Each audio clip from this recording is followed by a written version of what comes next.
Oke, silakan duduk. Senang sekali malam hari ini bisa berkumpul bersama.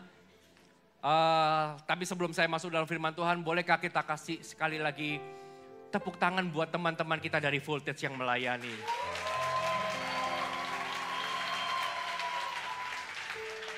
Ini sungguh luar biasa yang melayani dari Voltage gitu ya. Paling tidak kita bisa melihat bahwa dari Voltage pun juga bisa dipakai Tuhan. Tapi enggak juga dengan Voltage, karena kemarin teman-teman kita dari Army of God, kasih kemuliaan dong. Dan yang gak lupa, dari umum, tepuk tangan. Karena bagaimana juga tim kita dari umum yang membuka pintu untuk anak-anak muda juga bisa berkreasi. Jadi kita gereja semua generasi dipakai Tuhan, amin. Dan malam hari ini seperti kemarin saya sampaikan, judulnya adalah The Way for Change. Jadi jalan untuk sebuah perubahan. Leader Connect malam hari ini saya murni akan berbicara tentang kepemimpinan, tentang leadership. Coba kita buka terlebih dahulu. Yohanes pasal yang ke-10. Yohanes pasal yang ke-10 ayat yang ke-7 sampai ayat yang ke-10 terlebih dahulu kita mau sama-sama buka. Yang sudah menemukan boleh katakan amin. Belum semua. Yang sudah menemukan katakan puji Tuhan. Yohanes 10 ayat yang ke-7. Maka kata Yesus sekali lagi, aku berkata kepadamu sesungguhnya akulah pintu ke domba-domba itu. Kata Yesus sekali lagi, artinya firman Tuhan ini sudah diucapkan beberapa kali gitu ya, mengingatkan murid-murid. Dikatakan bahwa akulah pintu ke domba-domba itu. Jadi kalau bahasa bawa Alkitab, boleh digarisbawahi akulah pintu ke domba-domba itu. Semua orang yang datang sebelum aku adalah pencuri dan perampok. Dan domba-domba itu tidak mendengarkan mereka. Kalau di dalam di dalam tulisan yang lain dikatakan kalau pencuri perampok tidak masuk lewat pintu, tapi dia lompatin pagar. Tapi kalau lewat pintu, itulah gembala yang baik. Gitu ya. Ayat 9, akulah pintu. Barang siapa masuk melalui aku, katakan melalui aku, ia akan selamat dan ia akan masuk dan keluar dan menemukan padang rumput. Pencuri datang hanya untuk mencuri, membunuh dan membinasakan. Aku datang supaya mereka mempunyai hidup dan mempunyainya di dalam segala kelimpahan, katakan amin. Kita harus tahu bahwa kunci sebuah pertumbuhan, kunci sebuah pelipatan dan kunci sebuah perubahan itu adalah Yesus Kristus. Kuncinya bukan kita, tetapi Yesus. Karena firman Tuhan jelas, akulah pintu ke domba-domba itu. Barang siapa masuk melalui aku, ia akan selamat. Lihat, ada keselamatan, berarti ada perubahan. Ia akan masuk dan keluar, akan menemukan padang rumput. Menemukan padang rumput itu artinya penambahan, kelimpahan, kenyang dikenyangkan. Pencuri datang hanya untuk mencuri dan membunuh dan membinasakan. Aku datang supaya mereka mempunyai hidup dan mempunyainya di dalam segala kelimpahan. Dari sini kita bisa melihat bahwa akulah pintu, ia adalah pintu. Jikalau domba-domba masuk lewat pintu itu, maka sudah pasti akan terjadi pertumbuhan. Jikalau domba-domba itu masuk ke pintu itu, sudah pasti akan mengalami penambahan dan perubahan. Nah kalau kita mau bahwa setiap orang-orang yang ada di bawah kita ini mengalami growth, ini kuncinya. Bahwa mereka semua masuk ke dalam pintu itu, pasti cigimu akan bertumbuh. Karena kuncinya di sana. Jika domba-domba itu masuk lewat pintu, sudah pasti akan mengalami banyak hal yang luar biasa. Dan dari sini kita bisa tahu bagaimana kita harus bersikap jikalau kita mau melihat sebuah pertumbuhan terjadi. Termasuk di dalam diri kita. Termasuk juga di dalam anak-anak yang hari ini mungkin kita gembalakan. Orang-orang yang ada di sekitar kita yang Tuhan percayakan. Bahwa domba-domba tersebut masuk pintu itu, temukan pintu itu, arahkan mereka kepada pintu itu, pasti sesuatu yang besar terjadi. Katakan amin. Good leaders always prepare the way for change. Seorang pemimpin yang baik akan selalu mempersiapkan jalannya untuk sebuah perubahan. Perubahan itu harus kita planningkan. Perubahan itu gak bisa mengalir. Gak bisa mengalir. Karena kita gak bisa membawa orang-orang yang kita pimpin diam di tempat, gak ngalami apa-apa. Pertumbuhan itu target kita. Kita mau di dalam CG kita setiap orang yang ada bukan stuck hidupnya, melainkan bertumbuh-tumbuh di dalam Tuhan. Kita dipanggil untuk bawa orang maju. Kalau kita dipanggil untuk bawa orang maju, maka kita harus maju. Kita harus bertumbuh, kita harus berubah. Karena kita bertumbuh, karena kita berubah, maka orang-orang yang dipercayakan juga bertumbuh dan berubah. Kalau pemimpinnya nggak berubah, pemimpinnya nggak bertumbuh, maka orang-orang yang ada di bawahnya juga nggak akan mengalami pertumbuhan. Makanya kita harus bawa domba-domba itu kepada pintu yang benar. Ke jalan yang benar. Kita harus bawa mereka ke tempat yang lebih baik. Dari gelap menuju terang, dari dunia kepada rencana Allah, dipanggil menuju dipilih. Karena kepemimpinan yang benar selalu membawa kehidupan mereka menjadi lebih baik. Dan kita dipanggil untuk itu. Dan malam hari ini ada satu firman Tuhan. Ketika saya baca, saya merenungkan, saya cukup diberkati. Kayak gitu, karena Tuhan memberikan beberapa hikmat juga rema secara pribadi buat saya. Kita mau belajar dari pemimpin pertama di dalam perjanjian baru yang membawa orang banyak bertumbuh. Coba kita buka Markus pasal yang pertama, ayat yang pertama sampai ayat yang ke-8. Markus pasal yang pertama, ayat yang pertama sampai ayat yang ke-8. Inilah permulaan Injil tentang Yesus Kristus, anak Allah. Seperti ada tertulis dalam kitab Nabi Yesaya, lihatlah aku menyuruh utusanku mendahului engkau. Ia akan mempersiapkan jalan bagimu. Ada suara yang berseru-seru di padang gurun, persiapkanlah jalan untuk Tuhan, luruskanlah jalan baginya. Demikianlah Yohanes Pembaptis tampil di padang gurun dan menyerukan, bertobatlah dan berilah dirimu dibaptis dan Allah akan mengampuni dosamu. Lalu datanglah kepadanya orang-orang dari seluruh daerah Yudea dan semua penduduk Yerusalem dan sambil mengaku dosanya mereka dibaptis di sungai Yordan.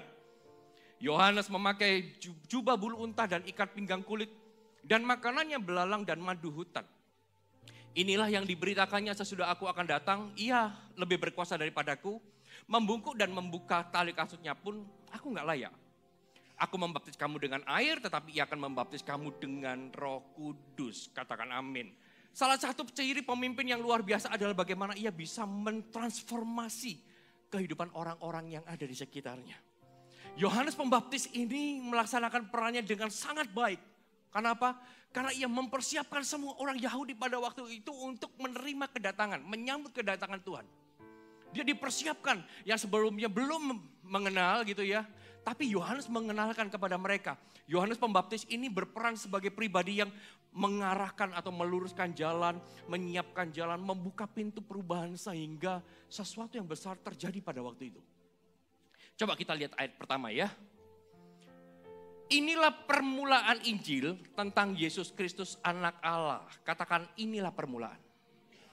Selalu ada permulaan, selalu ada awal. Dari dalam setiap kegerakan yang kita mau. Selalu ada orang-orang yang pertama kali muncul dan memulai.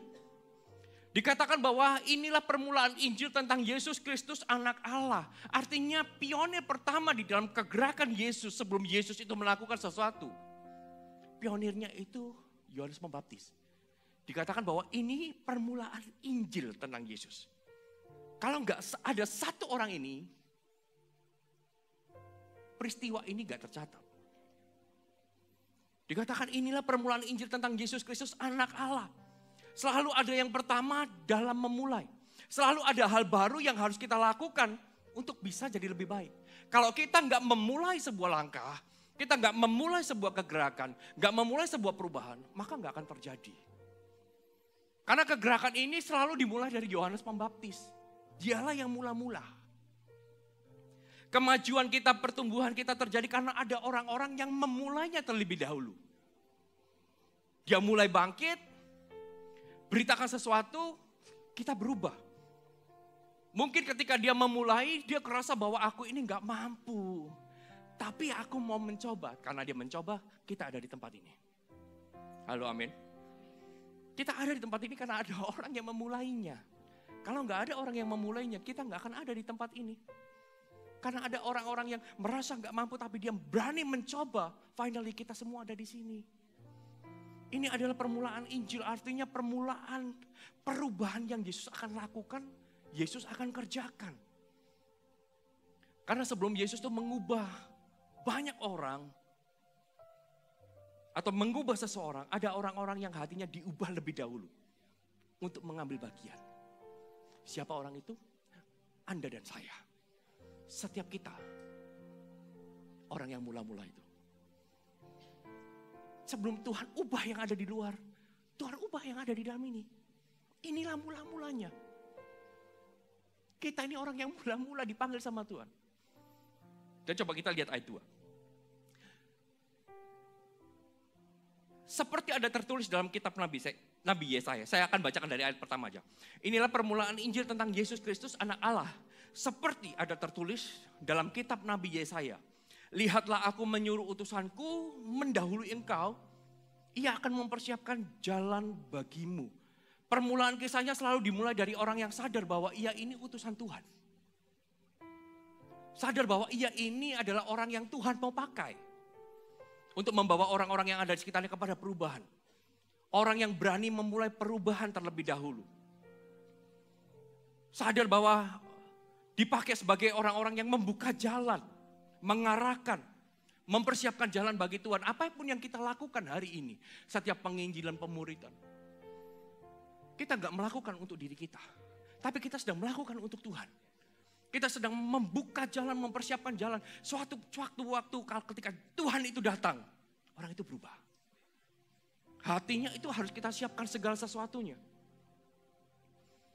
Harus ada orang-orang yang memulai mempersiapkan jalan. Ada orang-orang yang dengan sengaja ditaruh untuk mempersiapkan dengan baik. Sehingga ketika Yesus hadir maka pertumbuhan yang maksimal itu bisa terjadi. Kita ini sengaja diplot sama seperti firman Tuhan katakan. Bahwa lihatlah aku menyuruh utusanku mendahului engkau. Kita ini mendahului Tuhan. Untuk apa? Mempersiapkan jalannya. Sehingga ketika Tuhan hadir, boom. Tuhan itu kalau mau masuk desa-desa, dia utus murid-muridnya dulu. Pergi berdua-berdua. Mendahului Yesus ke tempat di mana Tuhan mau datang. Artinya kalau kita ada di CG, berarti Tuhan mau datang ke CG-mu, yang percaya katakan amin. Kalau kita jadi pemimpin CG, kita jadi coach, berarti Tuhan mau jalan ke CG Anda. Tuhan mau datang ke sana. Harus ada orang-orang yang memulainya. Karena apa? Firman Tuhan, Apolos menyiram, Paulus menanam, tapi siapa yang memberikan pertumbuhan? Tuhan yang memberikan pertumbuhan. Harus ada orang yang berperan untuk menanam, harus ada orang yang berperan untuk menyiram, sehingga Tuhan itu bisa memberikan pertumbuhan. Kalau nggak ada yang menanam, nggak menyiram, gimana Tuhan itu mau melakukan pertumbuhan? Ada kasih karunia, orang nggak ngapa-ngapain tiba-tiba berubah. Tapi kan nggak banyak. Lebih banyak yang kita harus tanam, kita harus siram, sehingga apa? Ketika Tuhan lewat, bertumbuhlah mereka.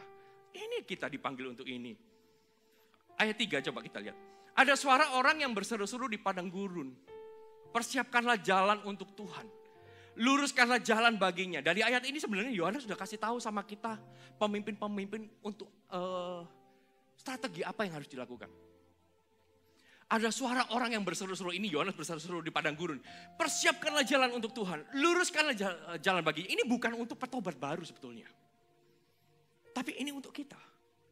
Kalau kita mau mengalami kebangunan rohani, siapkan jalan bagi Tuhan, luruskan jalan baginya. Ini strateginya. Yohanes sudah tak kasih clue sama kita. Mau CG-nya bertumbuh? Mau. Siapkanlah jalan bagi Tuhan, luruskan jalan baginya. Sehingga ketika apa? Tuhan hadir, oke gas, langsung. Langsung bekerja, langsung terjadi sesuatu yang besar. Ada suara orang yang berseru-seru. Yohanes Pembaptis ini ingatkan kita para pemimpin. Untuk fokusnya itu, siapkan jalannya. Perubahan itu harus diplanningkan. Persiapkan jalan bagi Tuhan, luruskan jalan baginya. Tuhan gak perlu diluruskan Bapak bisa. Karena ia sudah maha benar. Cara Tuhan udah benar. Kita yang mesti berubah. Tuhan gak perlu diluruskan. Cara kita ini yang perlu diluruskan. Makanya firman Tuhan ini ada. Luruskan jalan bagi Tuhan. Metode kita nih yang perlu diluruskan. Kita yang perlu diluruskan. Orang yang di luar sana yang perlu diluruskan. Bukan Tuhannya. Jadi kalau kita mau lihat orang-orang yang kita pimpin ini bertumbuh. Ingat, Tuhan itu pintu ke domba-domba. Kita harus siapkan jalan menuju pintu itu. Agar semuanya bisa bertumbuh. Persiapkan jalan bukan tentang orang lain terlebih dahulu. Tapi tentang kita. Jangan sampai kita yang menutup jalan itu. Orang mau jalan, mau masuk, nggak bisa. kita halang-halangi. Sama seperti orang Farisi, kamu pegang kunci pengetahuan. Tapi kamu gak izinkan orang masuk. Karena kamu gak masuk ke sana. Ayat 4. Demikianlah Yohanes Pembaptis tampil di padang gurun. Katakan tampil. Dan menyerukan, katakan menyerukan. Bertobatlah dan berilah dirimu dibaptis dan Allah akan mengampuni dosamu. Ada kata tampil dan menyerukan. Artinya bangkit dan bisa mengkomunikasikan. Tampil dan menyerukan, bangkit dan bisa mengkomunikasikan. Dibutuhkan orang-orang yang bangkit hari ini dan mulai belajar membangun komunikasi. Kita harus bisa menyampaikan dan membahasakan apa yang diperlukan untuk sebuah perubahan. Kalau kita bisa membahasakan, kita bisa mengkomunikasikan. Pertama kita harus bangkit ya. Kalau kita nggak bangkit, kita nggak mau, yang lain aja. Kita suruh-suruhan, tunggu-tungguan. Kalau kita sendiri nggak mengambil sebuah komitmen, keputusan, aku mau bangkit, aku mau memulai. Dan mulai menyerukan, mulai mengkomunikasikan. Nggak akan terjadi sesuatu. Tapi ketika kita mengambil keputusan, aku mau bangkit, dan aku mau menyerukan atau mengkomunikasikan. And then ayat 5 ini yang terjadi. Lalu datanglah kepadanya, siapa yang datang? Orang-orang ya, bukan Yohanes datang ke satu-satu. Tapi orang banyak datang kepadanya, orang-orang dari seluruh daerah Yudea dan semua penduduk Yerusalem. Dan sambil mengaku dosanya mereka dibaptis di sungai Yordan. Kita bisa lihat ketika kita bangkit, kita mulai mengkomunikasikan, orang-orang datang. Dari seluruh Yudea, dari kota-kota mereka datang. Mereka datang bukan cuma mau mendengar, tetapi mereka datang memberi diri. Mengaku dosanya, mereka dibaptis. Inilah pertumbuhan. Inilah kebangunan rohani. Inilah penambahan. Inilah pelipat gandaan. Kita ada diam di tempat, orang-orang yang berbondong datang. Kenapa? Karena fokusnya kepada kita. Kita yang bangkit, kita mulai komunikasikan, maka orang akan datang berbondong-bondong. Kalau Yohanes gak tampil, kalau Yohanes gak belajar untuk mengkomunikasikan, maka gak akan ada banyak orang yang datang. Gak akan ada banyak pertumbuhan. Tapi karena ia tampil, maka datanglah banyak orang dan satu persatu Tuhan mulai ubah. Lihat, bukankah ini target kita buat anak-anak kita? Pengen lihat mereka berubah. Pengen lihat mereka bertobat. Tapi gimana mereka berubah, gimana mereka bertobat? Kitanya gak pernah bangkit, gak pernah mau memulai. Kita gak mau belajar mengkomunikasikan. Kita gak mau menyerukan. Makanya kita harus bangkit dulu. Baru menyerukan. Demikian juga kalau kita gak mulai bangkit atau tampil, gak akan ada orang yang ditambahkan di dalam hidupmu. Karena engkau bangkit, engkau tampil, maka orang-orang itu datang ke sana, ditambah-tambahkan jiwa-jiwanya. Gak ada lagi statement, kok gak dapat jiwa? Karena jiwa-jiwa pasti datang ke sana. Halo, amin. Yang percaya kasih kemuliaan buat Tuhan kita. Haleluya. Siapa mau bangkit? Semua mau bangkit ya. Ayat 6, lihat. Ayat 6 sampai ayat ke-8. Yohanes memakai jubah bulu unta dan ikat pinggang kulit. Dan makanannya belalang dan madu hutan. Ada yang makan belalang dan madu hutan? Kecuali liburan ke Thailand. Inilah yang diberitakannya. Sesudah aku akan datang ia yang lebih berkuasa daripadaku. Membungkuk dan membuka tali kasutnya pun aku gak layak. Aku membaptis kamu dengan air. Tetapi ia akan membaptis kamu dengan Roh Kudus. Ada kalimat ini yang menarik. Inilah yang diberitakan. Garis bawahi, inilah yang diberitakan. Gak penting siapa kita. Mau kita pakai jubah bulu unta, pakai ikat pinggang kulit. Gak penting kita makanannya belalang dan madu hutan. Apapun makanannya kita. Gak penting apa yang kita pakai.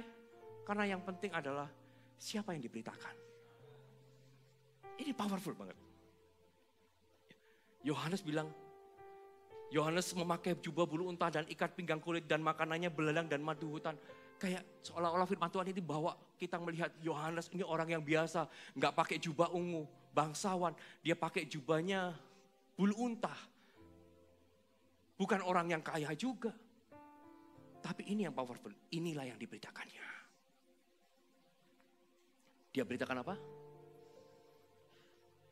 Sesudah aku akan datang, Ia yang lebih berkuasa daripadaku. Jadi mungkin ketika Yohanes, saya mulai melihat gitu, membayangkan gitu ya. Ketika Yohanes beritakan ini ya, inilah yang diberitakannya. Sesudah aku akan datang, Ia yang lebih berkuasa. Ianya ini yang lebih powerful. Ia yang lebih berkuasa daripadaku. I'm nothing without Him. Aku ini bukan apa-apa. Kalau nggak ada Yesus juga, aku ini bukan apa-apa. Makanya diberitakan, ini yang diberitakan, ini powerful. Sesudah aku akan datang, Ia yang lebih berkuasa. Mana yang lebih berkuasa? Jabatanmu atau Yesus, ayo? Ini sekarang kita jawab Yesus. Coba cross check dalam hatimu hari ini. Di dalam CG yang kau pimpin, mana yang lebih berkuasa?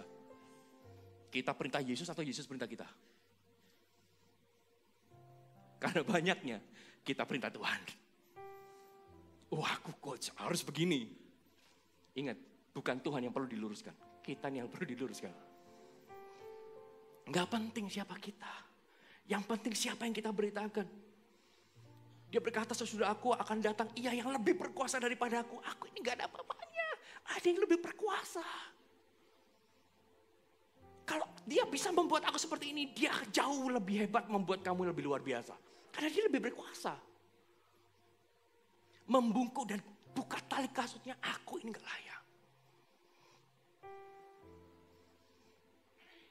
Buka tali kasutnya, aku gak layak. Aku baptis kamu dengan air. Tapi Ia akan baptis kamu dengan Roh Kudus. Yohanes ini, kenapa dia powerful? Banyak orang datang. Karena dia gak bicara tentang dirinya. Ini yang diberitakan. Yesus di atas segalanya. Siapa yang kita beritakan itu yang memberi pertumbuhan. Siapa yang kita beritakan itulah yang berkuasa. Dan siapa yang kita beritakan itulah yang mengurapi. Katakan amin. Ini adalah pintu terobosannya. Ini adalah pintunya. Makanya kalau kita mau jadi kita mengalami pertumbuhan. Ini pintunya. Kayak kita udah di depan pintu. Bukan aku. Ini yang lebih berkuasa. Klik. Masuk. Masuk. Yohanes membawa orang-orang dari seluruh Yudea, kota-kota yang ada. Datang berbondong-bondong. Mengaku dosa, minta dibaptis. Langsung diarahkan. Aku cuma baptis dengan air. Itu. Baptis kamu dengan Roh Kudus. Aku gak ada apa-apanya. Arahkan matanya ke Tuhan. Kalau aku pilih kamu, bukan karena aku yang pilih. Karena Dia yang pilih. Kamu harus lihat kalian. Apa alasannya kok kamu pilih aku jadi pemimpin? Bukan aku yang pilih. Tuhan yang pilih. Karena Dia lebih powerful. Kalau aku juga gak tahu alasannya kenapa kamu. Kalau boleh sih orang lain. Tapi gak tahu kenapa Tuhan pilih kamu. Coba katakan kanan kirinya. Gini-gini Tuhan pilih aku.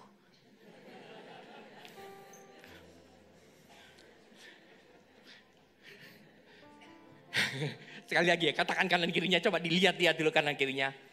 Modelku kayak gini Tuhan pilih.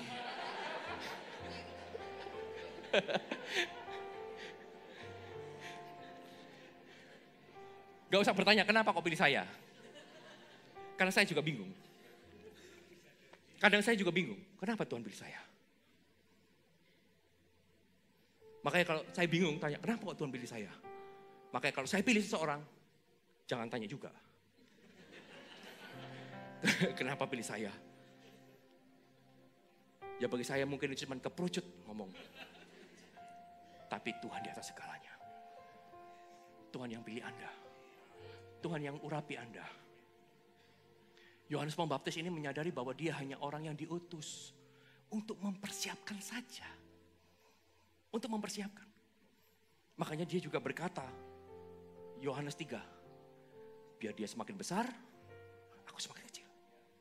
Dia nyadari posisinya. Dan dari firman ini saya dapat sebuah gambaran poinnya, gitu ya. Ada 3 poin yang saya mau sampaikan.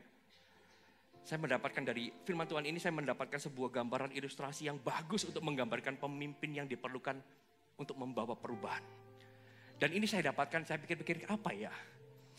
Saya mau tanya, seberapa banyak hari ini Bapak Iso pernah naik pesawat terbang? Oke, tetap angkat tangannya, tetap angkat tangan. Pernah naik pesawat terbang? Saya berdoa yang belum pernah, tak doakan cepat naik. Tapi di pesawat terbang, duduk di kursi panas. Artinya dekat pintu darurat. Siapa yang pernah? Itu kursi panas loh, paling dicari loh. Kaki bisa lurus begini. Ya kan? Kalau yang kursi yang biasa, yang ekonomi yang biasa, nggak di pintu darurat.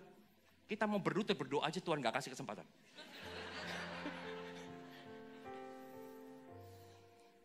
Kalau di pintu darurat gitu ya, saya dapatkan ilustrasi ini untuk memudahkan kita gitu ya.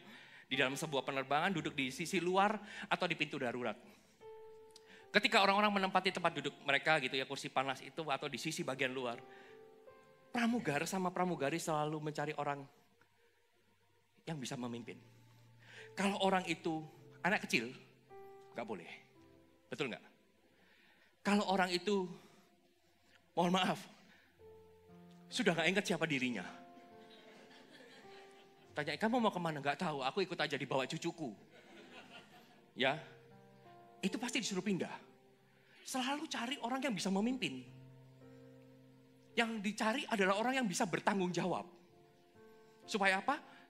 Supaya ketika dia menjelaskan sesuatu, instruksinya adanya.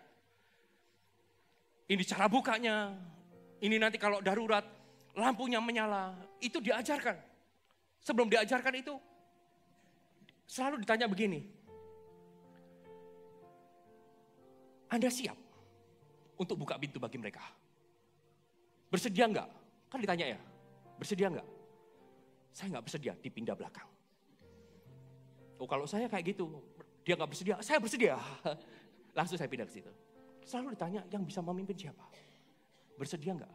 Ya, saya bersedia. Oke, kalau bersedia, dia mulai jelaskan. Alurnya seperti ini. Ketika nanti kamu buka, kamu harus lihat di luar dulu.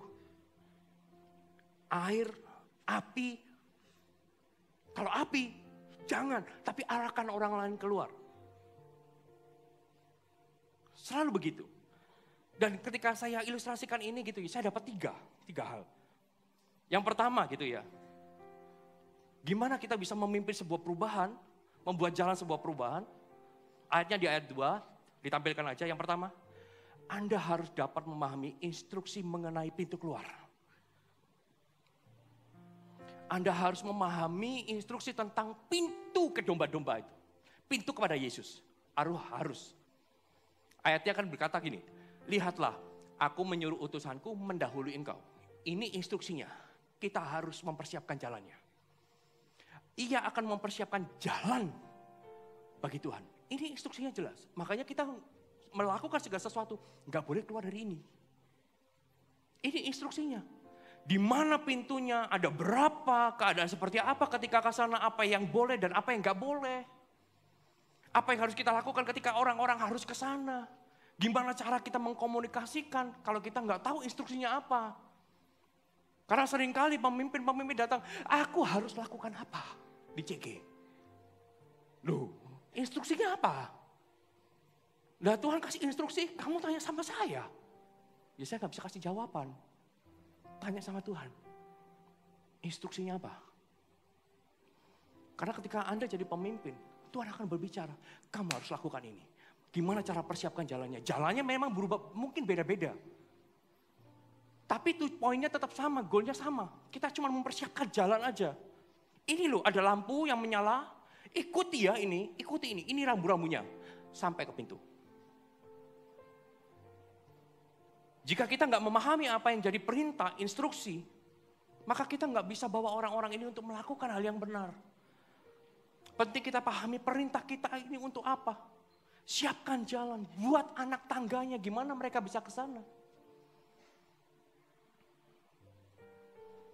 Instruksinya. Anda harus dapat memahami instruksi mengenai pintu keluarnya. Bawa mereka keluar. Kalau kita nggak paham gimana cara mereka bawa keluarnya, jalannya lewat mana. Ingat ya, akulah pintu, kata firman Tuhan. Kalau orang masuk melalui aku, dia akan selamat, keluar masuk dia akan menemukan padang rumput.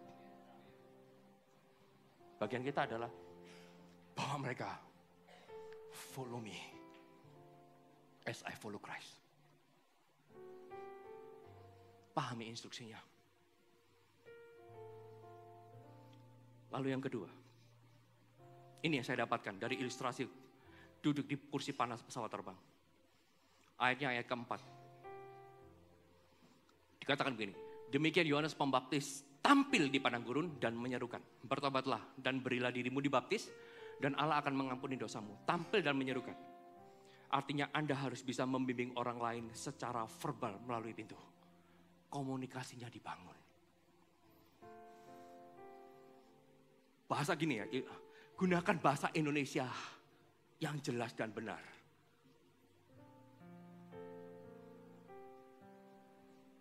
Kalau Anda di dalam pesawat internasional, duduk di kursi panas, dan terjadilah hal yang darurat, Anda pakai basa Jawa, mati semua satu pesawat. Salamu. Bagaimana kita mengkomunikasikan, bagaimana kita membahasakan hal-hal verbal yang dari mulut kita, itu harus clear. Komunikasi yang jelas, arahan yang bisa dimengerti, membuat setiap orang itu mengikuti dengan benar. Kalau komunikasi kita salah, kalau komunikasi kita bermasalah, maka orang-orang yang dengar akan chaos.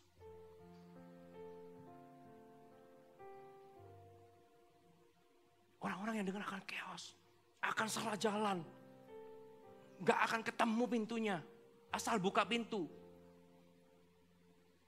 Mereka akan saling sikut, saling injak. Kenapa? Oh, darurat keadaannya.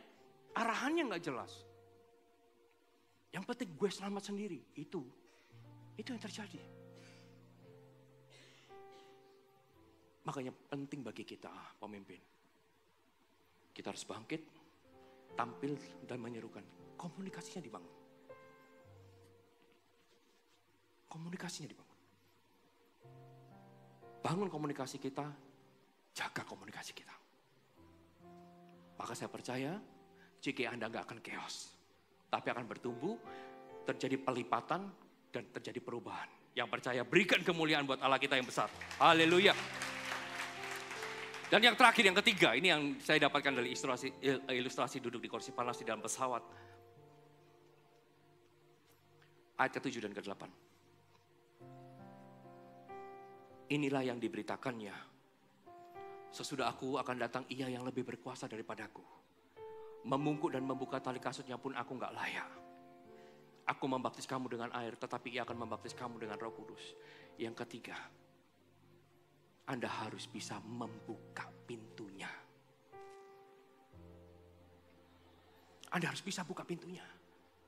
Kasih arahan bisa, tapi begitu sampai depan pintu, ya apa caranya buka kira? Gak tahu aku caranya. Jadi sumpah ternyata kita.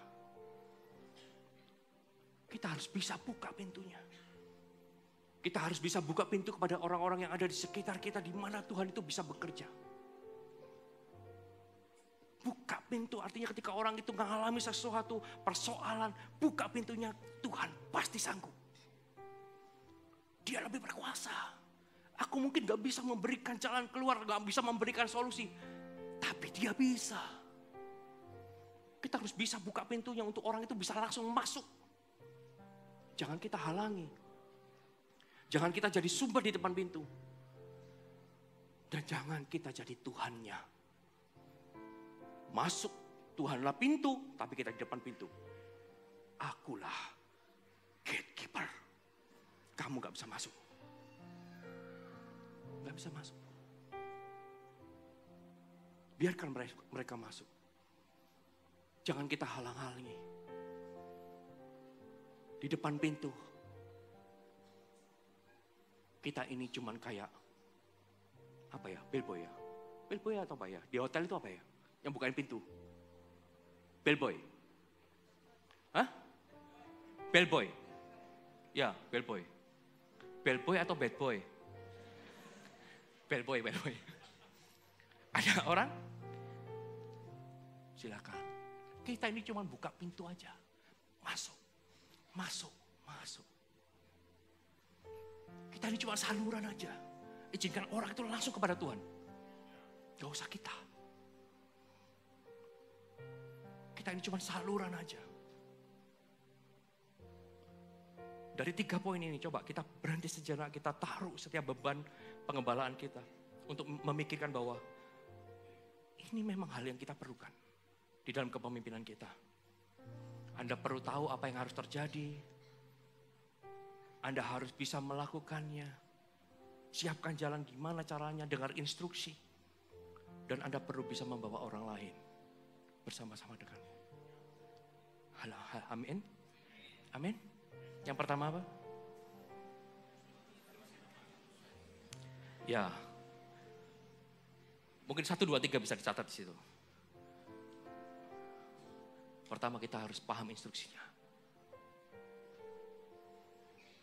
Kedua, komunikasi kita harus jelas.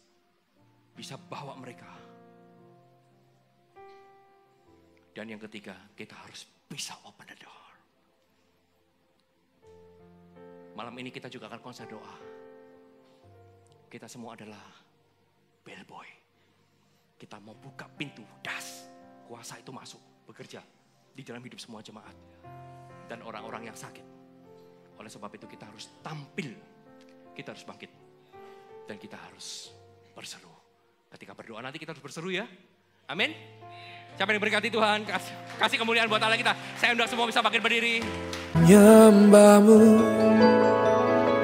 Tuhan dan Rajaku, memujimu, Yesus kekasih jiwaku, mengikutimu seumur hidupku, di hadiratmu bahagiaku penuh.